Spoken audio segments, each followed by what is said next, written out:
Hindi ko dala yung jacket mo, Gail. Hindi mo dala, so sinadya mong hindi dalhin? Kailangan ko pa eh. Mukhang bukas ko na lang isasaoli. I forgot about the jacket. I think kailangan na natin mag-exchange ng numbers para ipaalala sa'yo yung jacket na yan. Mas maigi nga.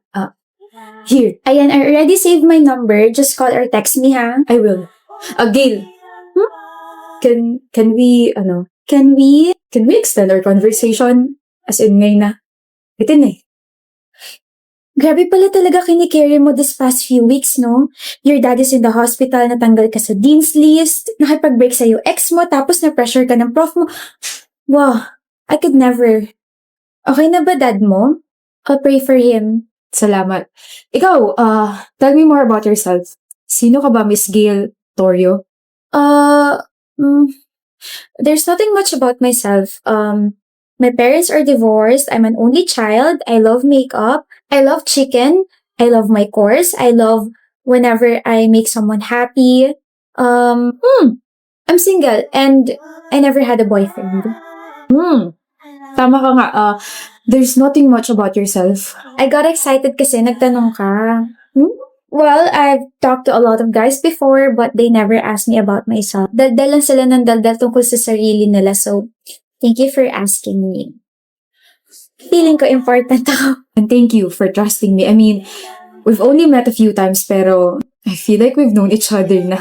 Right? Parang may connection. Anong wifi niyo? Ang random mo talaga. Being random is sometimes weird but cute. Gaya nung pagsayaw mo kanina kahit walang music. Stop! Paano yun? We were walking tapos sabi mo, Hindi ako ganyan sumaya, Brett. sorry nung nagpaulan kasi ng talent sa sayaw, tulog pa ako. Hey, Parang late ka yata, Miss Gail. Bigyan ng jacket yan! Brett.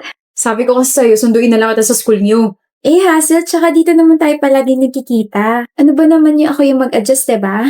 Okay ka lang? Parang dati lang ako yung nagtatanong yan, Gail, bakit parang hinihingal ka? Tumakbo ka ba?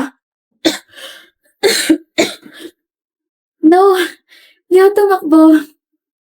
May mga naglasa lang sa harap ko. You're pale. I'm sorry, Brett. Huh? I'm sorry. Gail! Bakit ayaw mo kong tignan, Gail? I'm sorry, Brett. For what? Alam mo na sabi ni Mommy kinausap ka na raw niya. Still wanna hear everything from you. I'm sorry, I lied. Kaya ayaw kong pumupunta ka sa school namin kasi matagal na ako nag-drop out. Last year pa. Andito na talaga ako nakatira sa ospital. Gumagala ako, umaalis ako rito kasi I wanna feel normal again. Yung walang sakit. I'm only wearing a wig. Matagal na ako nagpakalbo because of chemotherapy. Gail. And then I met you. You said I gave you another reason to wake up, right? Well, Brett, you gave me another reason to fight for my life. I have cancer, Brett. And my doctor told me that I only have months to live. Kaya mo pa ba akong... Kaya mo pa ba akong pakisamahan? Carlota, Thank you. mukhang gulat na gulat ka sa confession kaya yan, tubig.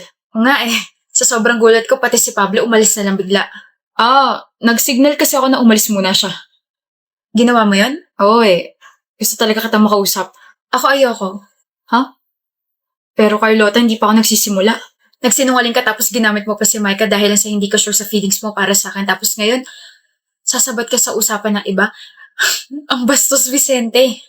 Just like you. Hindi na nga kita gusto. Hindi mo na ako gusto. O sino na gusto mo? Si Pablo? Oh, Seryoso? kasi kilala at nakilala ko siya na sobra. At ako hindi?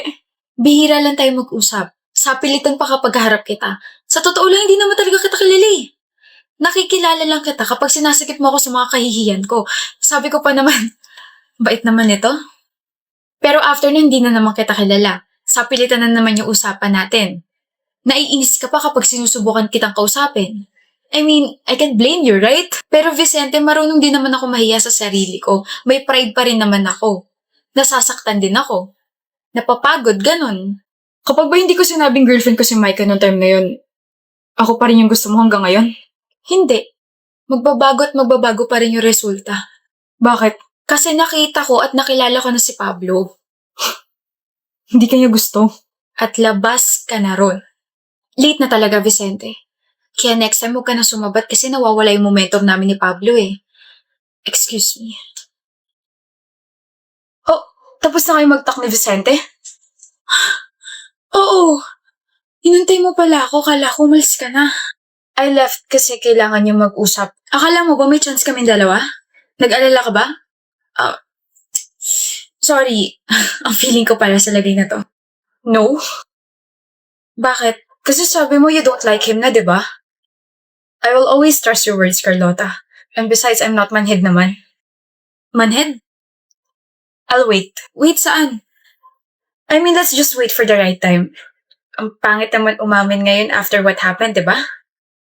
Let's go.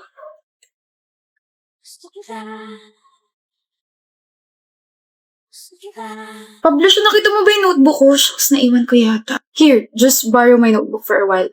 Ang burara mo talaga. Thank you. Ano to? I like Carlota Lato. I gave you the wrong notebook. Stop. Carlota Lato pala. Mukha ba akong laruan? Oh. I thought, Tsaka anong I like Carlota Lato? Gusto mo akong paglaruan? I forgot na you're slow, stupid, and cute pala. Ba't ka natatawa? Last year pa kita like. Last year pa kita gusto. So last year mo pa ako gustong paglaruan. No! Okay. So, here's the kwento that I've been wanting to tell you about. I saw you early last year, nadapa ka. I was about to help but Vicente already helped you. Then I got a chance to talk to you because we became blockmates. You're maingay and madaldal. And then we became friends, right? And then I found myself liking every part of you. Like, from your eyes, down to your nose, to your smile. You're so pretty. I like your bubbly and vulnerable side. I like when you laugh so loud to the point that it's so embarrassing to be with you. Kasi you're so pangit mag-laugh. But I really, really like you. I'm planning pa naman for a big confession. Like, a grand confession, but I got busted. So, yeah. I like you, Carlota. So ito na yung right timing na sinasabi mo. Nagselos ka ba kay Vicente? Kahit isang beses? Never. Sa'yo lang ako nakafocus eh. Hirap naman tapatan yung confession mo. Dami mo sinabi, gusto rin naman kita. Hindi ka nagulat? I told you, I'm not manhead. Lo, ang confident ha. Eh paano pala kapag di kita gusto? Eh di nasaktan ka. Carlota, gusto mo talaga ako. I know that. I can read and see right through you. Oh, and also when I got into an accident 2 months ago, I heard you sobbing and talking. Pagalingin niyo po si Pablo kasi gusto ko pang magustuhan niya ako. May amnesia ba siya? Paano na ako? Gusto ko pang makilala niya ako. Tapalan ko kaya ng tape yung bibig mo, no? Okay ni. Kinikilig na ako eh. Oo na, gusto kita. Let's take this slow, okay? Okay. Kinikilig ka. Me too. Oh, payakap na. Alam mo, Tel, hanggang ngayon hindi ko pa rin gets yung sinabi mo sa akin last week. Anong walang habulang mangyayari sa atin? Pukpuk ko kaya sa'yo itong notebook na hawak ko. Tanong ka ng tanong para ang sirang plaka. Eh, hindi ko nga gets. Ibig ko sabihin, walang habulang mangyayari sa ating dalawa kasi wala naman tayo sa field. Tel naman eh. Tel naman eh, huwag ka magpa-cute. Kasi hindi mo ako matiis. Huwag ka magpa-cute dahil mukha kang tanga dyan. Please, doon ka na nga. Huwag mo akong istorbuhin. Hoy, tara kain na tayo. Hoy, may pangalan ako. Cairo, kain na tayo. Gutom na ako. Ano gusto mo? Sinigang, tinola, nilaga, adobo? Wala namang ganyan sa kantin. Sinabi ko ba meron? Pagluluto kita bukas. So bukas na ako kakain, hindi ngayon. Tel naman eh. Tel naman eh. Chapsi gusto ko. Tara kain na tayo. Tel, Ano? may nakalabas na kulangot sa ilong mo. Kadiri ka. Akasimangot ka na lang palagi. Naturuan kita. Wow ha, parang pares tayo ng course na tinitake ha. Hindi nga, pero pinag-aralan ko yung lessons niyo para maturuan kita. Ano? Ano nang hindi mo dito gets? Kumuha ka ng ballpen tsaka papel. Uy!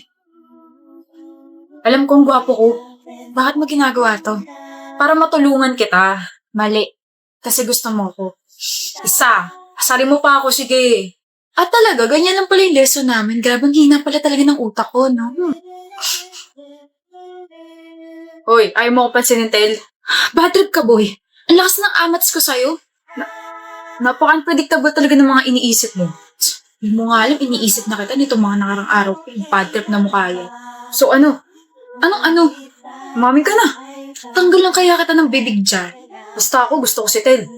Gustong gusto. Kahit na di siya matalino, kahit na puro maalat yung mga niluluto niya sa akin, kahit na namimiloso po siya. Nako, bad trip din yun. Lakas ng amats ko dun. Dapat ba ako matuwa sa mga sinabi mo, ha?